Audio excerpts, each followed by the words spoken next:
time off of it is a good thing. And for the team, it's good to, we got some injuries fixed up. Guys who needed, some time off too got that time off, and we looked pretty fresh at practice, which was a good thing. We had a quick jump, which you would expect off a bye week. So, it was really helpful. There was some time to get away and watch some football at home and see the other side of Saturdays, which was fun too.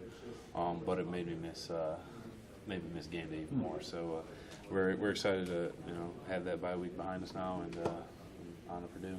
I was just going to ask on the mental side, do you just watch games because you enjoy football? Do you try to get away from it for a few days? During the week there's time to completely just unplug, take that mental break, which is important. You gotta have balance in your life, and when we're doing football 24/7 throughout the season, sometimes it's really helpful to go out and do something that doesn't involve the sport. And then on Saturday, I think anyone who loves football is going to watch college football when it's on TV. Personally, I set up like 3 or 4 TVs in my living room and watched 3 or 4 games.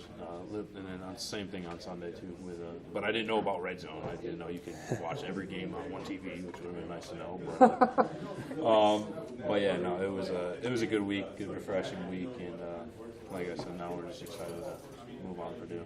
Red Zone was a new discovery for me. Yeah, I didn't even know about it. So I sent a picture to Ben. I was like, look at my setup. I got more TVs than most restaurants. And he's like, you could just get Red Zone, right? I was like, what's that? He's like, you watch every game on one TV. And I was like, oh, cool.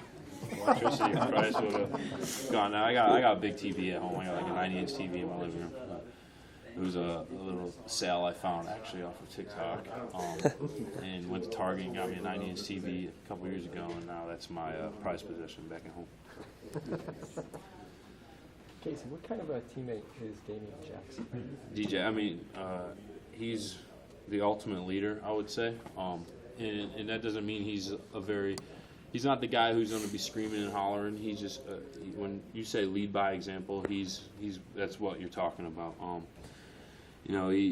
He works hard. He works his hardest at everything he does, and it's really fun to watch, and it's really contagious too. So, like when we're in a lifting group together, it's almost impossible not to go as hard as you can when you're with him, because he looks like he's close to passing out every time he does something, and he pushes his body to that point. And, he's been through a lot. He's seen a lot, and he's done stuff that a lot of people don't usually do. So you just levitate towards people like that. He's just he's the older guy in the group. He's almost 30. Not to rip on D-Jax, but he's an older guy, so he's a lot more mature. He's been through a lot. The Navy SEAL, like, that's the ultimate team thing. So he brings that to the football team. Looking back on it, what did you see in that the Minnesota game as you got a chance to go back through the film and look it over again? Yeah, I think we started out slow. I think that was pretty obvious, which is never okay in any football game. I think defensively, the second half we locked it down, but that can't happen. We can't be a football team that only plays one good half, which hasn't been a common theme. That last game, if we would have buckled down in the first half, I think it would have been a totally different football game. I don't know what the cause for that was, but we put it behind us, and we're not going to let that happen again. That's not our standard, and that's not how we play football here. Building off that, do you even address that moving forward? Like when you guys came back to practice today, was there any talk about that slow start, or how long did that linger? I guess. Absolutely. That, if you think about it, that's kind of looking back at all of our games. That first half is kind of really the only half or only time this season that really sticks out where people ran the ball on us a lot, where they were scoring a lot of touchdowns. It was the elephant in the room right away when we got done with that game. We knew, like, hey, we can't start off games like that, because we put ourselves in a hole. Fortunately we were able to buckle it down in the second half. When we were watching film, that's kind of, we were just like, what were we doing? Why were we like this? How do we fix this? What do we have to do differently next game? And I think we should be fine. I think for the rest of the year, that's, like I said, that's not a normal thing for us. So that's Coach Shenander's gonna get that fixed, and the guys on the D line are gonna do our best to get that fixed too. As you guys had to look at Purdue, they're a little bit different offense, obviously, than what you've played so far. Is there a different level of excitement playing against a team that's a little more pass heavy? Yeah, I mean, I think every D lineman, I personally, I love playing team games like this. A chance to get after the quarterback, but I think the most important thing is they're going to try. I mean, every team kind of comes out first and tries to establish a run game. We're going to have to shut that down, so it is an all-pass game. I mean, unfortunately for Purdue, that's what they like, but it's every pass rusher's dream. A game where you can pass rush a lot of downs. So I know our front guys are excited to be able to get after the quarterback and kind of get off the ball and use our pass rush moves because we've been playing to run a lot this year in the Big Ten. Does that change you guys' approach significantly the week before in practice? Just playing polar opposite teams, Purdue against like Michigan and Minnesota? No, because like I said, they're going to try to establish a run game. So we got to be able to shut that down. So we prepare every game pretty much the same. Knock out the run game and get up the quarterback. So that's what we're doing this week. We got to be prepared for their run game. They got some good backs. They got a couple quarterbacks that can run the ball too. And but we know their weapon is throwing the ball. So so we prepare pretty much every week. It's kind of the perfect week for two Yotes, like earning the right to rush the pass. Yeah, exactly. This is definitely earn the right to. I mean, that's every game, but yeah, no, it'll be emphasized this week. We got to shut down the run to be able to rush that quarterbacks. How's the offensive line looking in practice? They're looking good. They're looking refreshed. They were pretty refreshed this week. I think everyone was off that bye week. But yeah, no, I think they're getting better and better every week. They've switched some guys up. I got some guys coming back from Grant Banks, who was practicing today, which was good to see him back. And we were only half pads today, so I mean we were only doing so much, but they look good.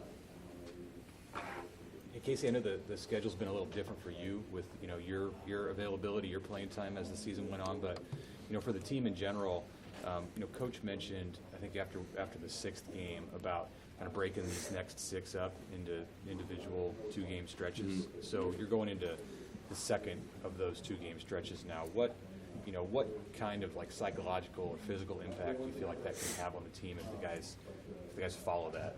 I mean, I think it's more of a focus on like one game at a time type of thing. I think it is like, well, we have 2 games and another bye, so kind of it's a whole another week of rest. So I mean, we go out and give it's the standard anyways. Go out and give everything you have. But instead of after that second game, instead of having to turn around and play another game, we get another week off. So basically leave everything out on the table. Yeah. I mean, as you should every game, right? But if you get nicked up, we'll have that week off to heal up. And he like you were saying, he was saying we got 2 short seasons, 2-week seasons. So, but we're taking every game at a time. We're not really looking forward 2 weeks ahead. We got to focus on who we have in front of us at that week. Do you sense any frustration from guys that you sort of are where you are at 3-5 at this point in time, or do you think that has largely stayed out of the world? Yeah, I think there's frustration. I don't think anyone wants to be 3. That's not our expectations. That's not our standard. We know how close we are, and I think just by being as close to that's frustrating itself. But it hasn't caused any difference really. I mean, if anything, it's making guys work harder. It's that's kind of the thing about this team is you would expect people to get frustrated and kind of shut things down. That's not the case here. It's when things aren't going, we figure out a way to make it practice hard. Let's fix those mistakes, and let's improve in our current situation. Why do you think that's different now? It's just the culture we have on the team. I mean, it's just kind of the culture for is built. A lot of the guys here now are really emphasizing, let's make the best of everything. No one's ever going to be happy with a 3-5 record. You know what I'm saying? So it's a team thing. It's the culture. To be honest with you, it's just that guys aren't happy with it. So let's fix it. Do you think you guys are good at resetting mentally and flipping the switch? The last time we saw you guys kind of had very different halves, the defense against Minnesota first to second. Yeah, I mean, I personally think, yeah, we're pretty good at flipping the switch. I think it's tough. Like a couple, we go hand in hand with Michigan. You know, that was a devastating loss. Same with Michigan State. We had to put that behind us real quick, flip the switch, and go on to the next week. You know what I'm saying? And that's what we did. I think we're pretty good at being able to do that, and not letting the pass, you know, really haunt us. You know, Coach T has a saying that the pass is to learn, not to live in.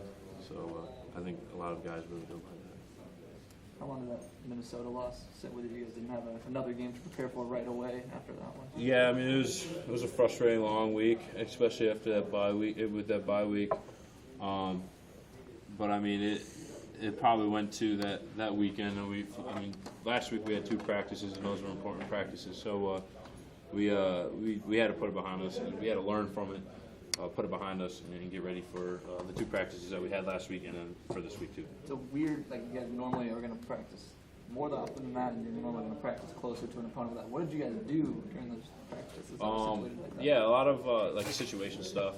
You know, like the coach would put us in a situation, we had to play it out. He put some time on the clock, or like he would put up a fake score or something like that, and we'd have to play out that situation, whether a 2-minute or And the 4-minute game clock. situations. Yeah. Okay. Just you know, we ran around a lot. We had that whole week, half of that week off, so we were resting up too.